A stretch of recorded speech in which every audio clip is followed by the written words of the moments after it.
बिस्मिल्लाहिर्रहमानिर्रहीम। अस्सलाम वालेकुम डियर स्टूडेंट। इस वीडियो में हम क्लास 9 मैथ्स की रिव्यू एक्सरसाइज 7 के क्वेश्चन नंबर 7 से लेकर 10 तक सॉल्व करेंगे।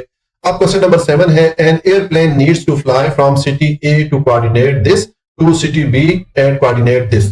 कि एक एयरप्लेन या हवाई जहाज ने उड़ना है सिटी ए से, ठीक है, और सिटी ए की जो पोजीशन है या उसकी जो लोकेशन है वो ये है, ठीक है, और जहाज ने जाना है सिटी बी की तरफ, उसकी जो लोकेशन हमें ये दे दी गई है सिटी बी की, ठीक है।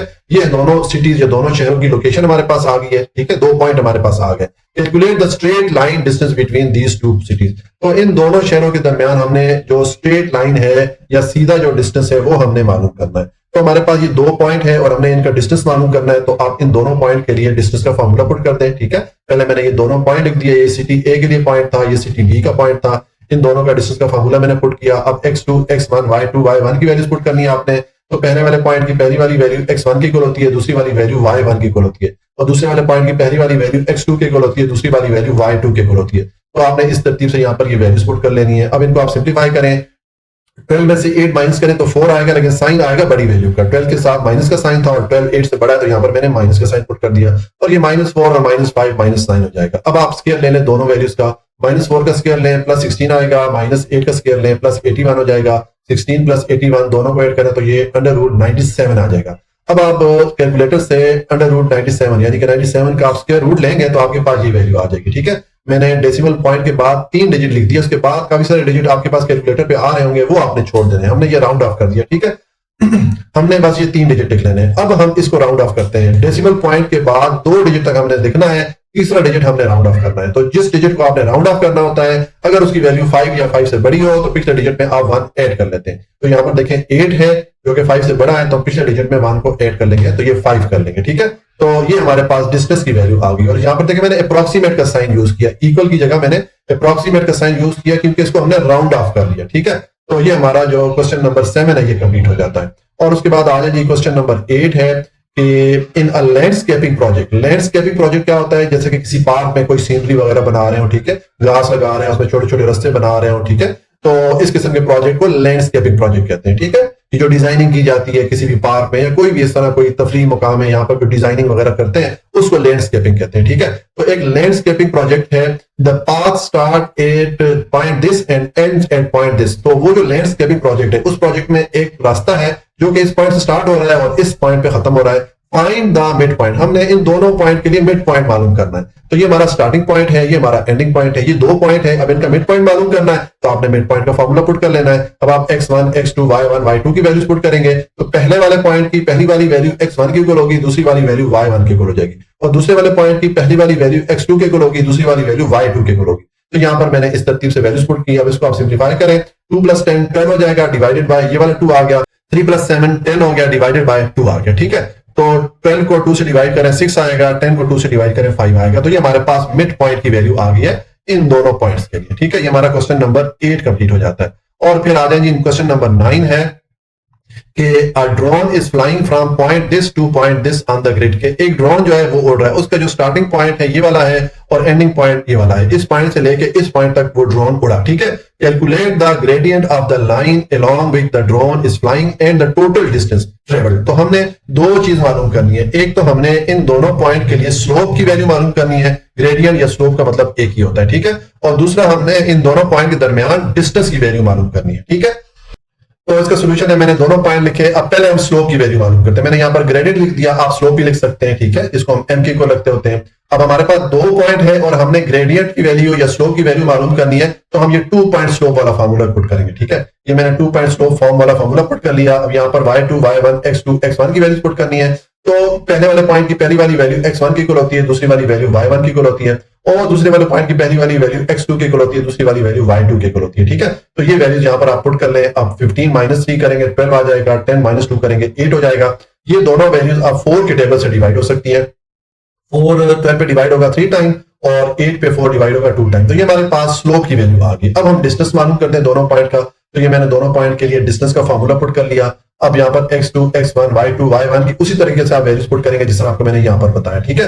ये आपने वैल्यूज पुट कर लेनी है। अब आपके पास ये एक्सप्रेशन बन रही है, 10 - 2 8 हो गया, 15 - 3 12 हो गया, 8 का स्केयर लें तो 64 होगा, 12 का स्केयर लें तो 144 हो जाता है। 64 और 144 को ऐड करें तो ये 208 हो जाता है। ये जो 208 है इसको हम 16 इंटू 13 करके लिख सकते हैं, क्योंकि इन दोनों को मल्टीप्लाई करें तो वापस आपको 208 ही मिलता है। अब 16 को आप 4 के स्क्वायर के फॉर्म में लिख सकते हैं, क्योंकि इसका स्क्वायर लेंगे तो वापस आपको 16 ही मिलेगा। अब ये जो 4 का स्क्वायर आ रहा है, ये स्क्वायर और ये जो अंडर रूट या स्क्वायर रूट है, ये आपस में एक दूसरे को कैंसिल आउट कर लेंगे, क्योंकि स्क्वायर रूट की अपनी वैल्यू 1/2 होती है, तो 1/2 इस 2 से मल्टीप्लाई होकर आपस में कैंसिल आउट हो जाएंगे। 4 स्क्वायर रूट के बाहर आ जाएगा और 13 अंडर रूट के नीचे ही रहेगा। अब आप कैलकुलेटर से 13 का स्क्वायर रूट या अंडर रूट कैलकुलेट करेंगे तो ये आपके पास 3.6 आएगा और साथ में ये 4 आ गया। दोनों वैल्यूज को मल्टीप्लाई करें तो ये हमारे पास 14.4 आ जाता है आंसर, ठीक है। और ये मैंने यहाँ पर अप्रॉक्सीमेट का साइन पुट किया, क्योंकि ये जब हमने वैल्यू कैलकुलेटर से यहाँ पर एंटर की तो हमने अशारी के बाद सिर्फ एक डिजिट लिखा, बाकी सारे डिजिट हमने राउंड ऑफ कर लिए, ठीक है। तो चूंकि हमने इसको राउंड ऑफ किया इसलिए मैंने यहाँ पर अप्रॉक्सीमेट का साइन पुट किया, यानी कि तकरीबन, ठीक है। तो ये हमारा क्वेश्चन नंबर 9 कंप्लीट हो जाता है। और उसके बाद क्वेश्चन नंबर 10 है। अब ये थोड़ा लेंथी क्वेश्चन है। इसमें है कि for a line with a gradient of -3, के एक लाइन है उसमें ग्रेडियंट या स्लोप की वैल्यू हमारे पास ये है -3 and a y intercept of 2, और उस लाइन में y इंटरसेप्ट की वैल्यू हमारे पास 2 है। Right the equation of the line in, अब ये नीचे यहाँ पर मुख्तलिफ यहाँ पर में सिचुएशन दी गई है, इनके लिए हमने इक्वेशन बनानी है, ठीक है। हमारे पास स्लोप की वैल्यू है -3 और y इंटरसेप्ट की वैल्यू है 2, ठीक है। तो पहले हमने स्लोप इंटरसेप्ट फॉर्म की इक्वेशन बनानी है, इस फॉर्म में लिखना है, ठीक है। तो देखें यहाँ पर हमारा पार्ट ए है, मैं स्लोप इंटरसेप्ट फॉर्म में लिखने लगा हूं। ये फॉर्म होती है स्लोप इंटरसेप्ट फॉर्म की, ठीक है। अब इसमें जो m या स्लोप की वैल्यू में दे दी गई है -3, ये मैंने लिख दी, और जो y इंटरसेप्ट होता है वो इस c के इक्वल होता है, तो c हमें इसकी वैल्यू दी गई है 2, ठीक है। मैं आपको दिखा देता हूं, देखें ये y इंटरसेप्ट 2 है और स्लोप की वैल्यू -3 है, तो ये दोनों वैल्यूज यहाँ पर मैंने लिख दी। अब आप m और c की जगह ये दोनों वैल्यूज पुट कर लेंगे तो ये हमारे पास स्लोप इंटरसेप्ट फॉर्म तो बन गई, ठीक है। अब हम ये बनाते हैं, इसमें पार्ट बी है point slope form using the point this, ये में पॉइंट दिया गया है और अब हमने पॉइंट स्लोप फॉर्म यानी कि इस फॉर्म में इक्वेशन को लिखना है, ठीक है। तो अब हमारे पास m की वैल्यू तो है -3, ठीक है, ये हमें क्वेश्चन में दी गई थी, पॉइंट भी हमें दे दिया गया है। तो अब यहाँ पर मैंने ये वाला फॉर्मूला पुट किया पॉइंट स्लोप फॉर्म वाला। अब m की वैल्यू मैंने -3 पुट कर दी, और x1 और y1 की क्या वैल्यू होगी, ये जो पॉइंट होता है उसमें पहली वाली वैल्यू x1 की इक्वल होती है, दूसरी वाली वैल्यू y1 की इक्वल होती है, तो इनकी जगह मैंने ये वाली वैल्यूज पुट कर ली। बस आप यहाँ पर ये हमने पॉइंट स्लोप फॉर्म में इसको लिख दिया, मजीद इसको हमने सिंपलीफाई नहीं करना, हमने सिर्फ इस फॉर्म में लिखना है, ठीक है। तो ये पार्ट बी हमारा कंप्लीट हो जाता है। उसके बाद पार्ट सी है। अब हमने 2 point form using the point this and this, ये हमें 2 पॉइंट दिए गए तो हमने 2 पॉइंट फॉर्म में अब इक्वेशन को लिखना है। तो अगर हमारे पास 2 पॉइंट हो तो 2 पॉइंट फॉर्म को जो फॉर्मूला होता है ये वाला होता है, ठीक है। ये मैंने फॉर्मूला पुट कर लिया। यहाँ पर आप x1 x2 y1 y2 की वैल्यूज पुट करेंगे। तो आपको मैं बार बार बताता आया हूं कि पहले वाले पॉइंट की पहली वाली वैल्यू x1 की इक्वल होगी, दूसरी वाली वैल्यू y1 की इक्वल हो जाएगी, और दूसरे वाले पॉइंट की पहली वाली वैल्यू x2 की इक्वल हो जाएगी, दूसरी वाली वैल्यू y2 की इक्वल हो जाएगी। तो ये वैल्यूज आप यहाँ पर पुट कर लेंगे। बस यहाँ पर आप स्टॉप कर लेंगे, इसको आप फर्दर सॉल्व नहीं करेंगे क्योंकि हमें सिर्फ इस फॉर्म में लेके आना है इक्वेशन को, ठीक है, इसको सॉल्व नहीं करना। तो ये हमारा पार्ट सी कंप्लीट हो जाता है। और उसके बाद पार्ट डी है। अब यहाँ पर इंटरसेप्ट फॉर्म में हमने लेके आना है, ये हम फॉर्मूला पढ़ के आए थे इंटरसेप्ट फॉर्म में, ठीक है। इसमें इक्वेशन की राइट साइड पे 1 होता है, ये x और y वेरिएबल अकेले होते हैं, ठीक है। अब देखें इस फॉर्म में लाने के लिए हमें ये a और b की वैल्यूज चाहिए। a जो है ये x इंटरसेप्ट के इक्वल होता है और b जो है ये y इंटरसेप्ट के इक्वल होता है, ठीक है। तो ये y इंटरसेप्ट की वैल्यू तो हमें ऊपर क्वेश्चन में दे दी गई है 2, ठीक है, तो ये तो मैंने लिख दिया। लेकिन अब ये a या x इंटरसेप्ट की वैल्यू हमारे पास नहीं है, ठीक है। तो देखें ये x इंटरसेप्ट और y इंटरसेप्ट क्या होते हैं। जब हम इस तरह कोऑर्डिनेट प्लेन में लाइन लगाते हैं तो ये लाइन जिस पॉइंट पे x एक्सिस को क्रॉस करती है ये x इंटरसेप्ट की वैल्यू कहलाती है, और ये लाइन जिस पॉइंट पे y एक्सिस को क्रॉस करती है ये y इंटरसेप्ट की वैल्यू कहलाती है। तो ये वाली वैल्यू तो हमारे पास है, ये y इंटरसेप्ट या b की वैल्यू है। अब ये x इंटरसेप्ट की वैल्यू हमने मालूम करनी है। तो यहाँ पर देखें जो x एक्सिस है इसकी तो वैल्यू कुछ भी हो सकती है, ये ओरिजिन से राइट साइड पे आए तो इसकी कोई ना कोई वैल्यू तो यहाँ पर होगी, ठीक है। लेकिन y एक्सिस की वैल्यू यहाँ पर 0 होगी, ठीक है, क्योंकि हम जानते हैं कि x एक्सिस के अलोंग जो है y एक्सिस की वैल्यू 0 होती है और y एक्सिस के अलोंग x एक्सिस की वैल्यू 0 होती है। तो यहाँ पर y एक्सिस 0 है और x एक्सिस की कोई भी वैल्यू हो सकती है, ठीक है। तो अब यहां से हम ये जो a या x इंटरसेप्ट है इसकी वैल्यू मालूम कर सकते हैं। मैंने लिख दिया फॉर x इंटरसेप्ट। देखिए हमने पार्ट ए में ये वाली इक्वेशन बनाई थी स्लोप इंटरसेप्ट फॉर्म की, मैं आपको दिखा देता हूं। ये हमारा पार्ट ए में देखिए ये इक्वेशन बनी थी, ठीक है। तो यही वाली इक्वेशन मैंने यहाँ पर नीचे एंटर कर दी। अब यहाँ पर हमें ये x इंटरसेप्ट की वैल्यू मालूम करनी है, ठीक है। तो उसके लिए मैंने आपको बताया कि जो y एक्सिस है यहाँ पर अब 0 होगा, तो हम y की जगह हम 0 पुट करेंगे। अब हमें इस x की वैल्यू चाहिए, तो अब ये x वेरिएबल वाली टर्म को इधर ही रख दें और +2 को दूसरे लेके जाएंगे तो ये -2 हो जाएगा। अब ये माइनस और माइनस आपस में दोनों कैंसिल आउट हो जाएंगे।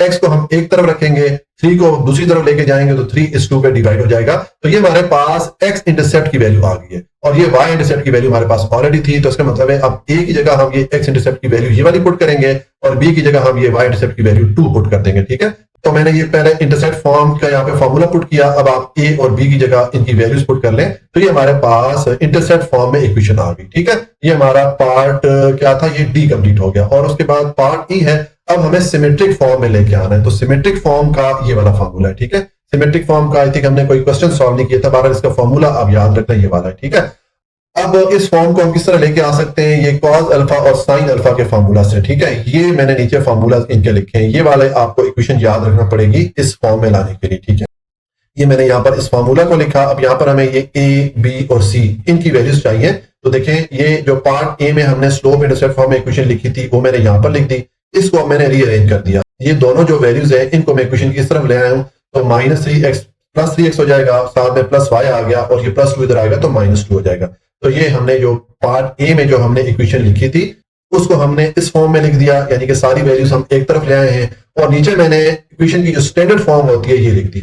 हमने इस चैप्टर में जितने भी क्वेश्चन सॉल्व किए तो हमारा जो आंसर होता था वो इस किस्म के फॉर्मेट में होता था। ये स्टैंडर्ड फॉर्म होती है इक्वेशन की। तो अब आप इस स्टैंडर्ड इक्वेशन को इस वाली इक्वेशन से कंपेयर कर लें। देखें, ये a किसके इक्वल होगा, इस 3 के। ये 3 इस x के साथ जो कोएफिशिएंट वैल्यू है 3 इसके इक्वल ये a हो जाएगा। और b किसके इक्वल होगा, y के साथ कोएफिशिएंट की वैल्यू नहीं आ रही, इसका मतलब है यहाँ पर कोएफिशिएंट की वैल्यू 1 है तो b इक्वल हो जाएगा 1 के और c जो है -2 के इक्वल हो जाएगा। तो ये हमारे पास a, b और c की वैल्यूज आ गई है। अब इस फार्मूला में आप ये वैल्यूज पुट कर लें। ठीक है, आप ये वैल्यूज पुट करेंगे तो आपके पास ये इक्वेशन बन जाएगी। ठीक है, अब यहां पर देखें, इसको हम सिंपलीफाई कर लेते हैं। ये माइनस इस माइनस से मल्टीप्लाई होकर प्लस होगा, वो प्लस इस ब्रैकेट के बाहर वाले माइनस से मल्टीप्लाई होगा तो अगेन ये माइनस हो जाएगा। तो ये हमारे पास x -2/3 आ गया। और नीचे देखें, ये 3 का स्क्वायर लेंगे तो 9 हो जाएगा, 1 का स्क्वायर लेंगे तो 1 आएगा, तो 9 + 1 ये 10 हो जाएगा। ठीक है, और यहाँ पर ये y -0 y हो जाएगा। और इसी तरह ये 3 का स्क्वायर लेंगे 9, 1 का स्क्वायर लेंगे 1, तो 9 + 1 ये भी 10 हो जाएगा। ठीक है, अब आपके पास ये इक्वेशन बन रही है। तो इसमें ये जो नीचे वाली वैल्यूज आ रही है, यहाँ पर आ रहा है -1/√10 और यहाँ पर आ रहा है 3/√10। ये दोनों वैल्यूज आप क्रॉस मल्टीप्लाई कर लें। इस वैल्यू को आप, ये जो दो वैल्यूज आ रही है इनके साथ मल्टीप्लाई कर लें और इस वाली वैल्यू को आप इस y से मल्टीप्लाई कर लें। ठीक है, तो देखिए मैं क्रॉस मल्टीप्लाई करता हूं। ये 3/√10 को मैं इधर ले आया हूं, इनटू मैंने ये वाली दोनों वैल्यूज लिख ली। और इसी तरह ये -/√10 को या मैं y के साथ मल्टीप्लाई करूंगा तो ये -y/√10 हो जाएगा। ठीक है, अब ये जो वैल्यू है इन दोनों वैल्यू के साथ आप मल्टीप्लाई कर लें।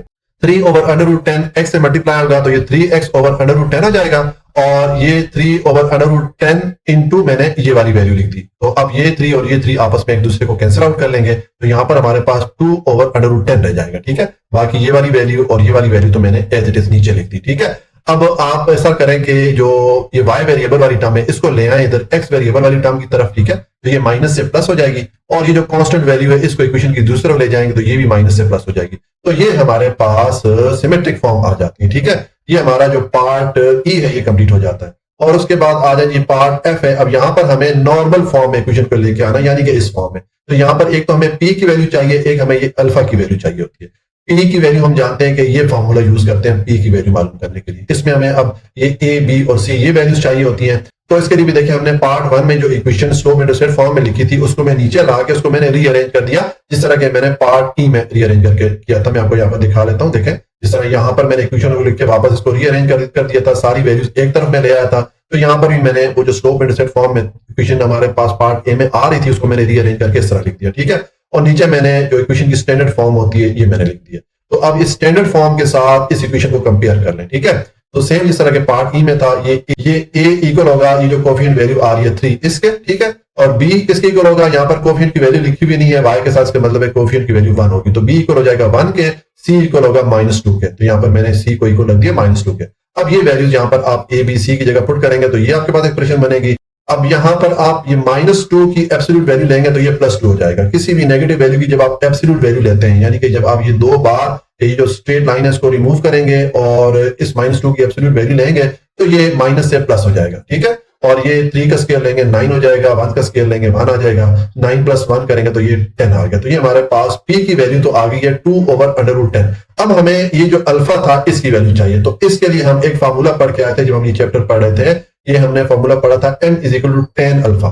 यहां से हम इस अल्फा की वैल्यू मालूम कर सकते हैं।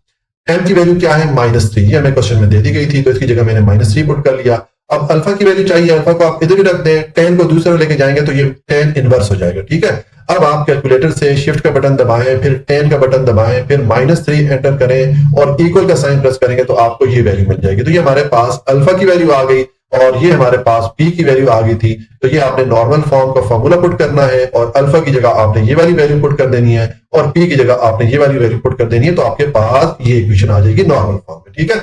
ये हमारा क्वेश्चन नंबर 10 कंप्लीट हो गया जी। आज के लिए इतना ही। अगर आपको कोई भी पॉइंट समझ में नहीं आया हो तो आप कमेंट में पूछ सकते हैं। वीडियो को लाइक, सब्सक्राइब और शेयर जरूर कर लीजिएगा।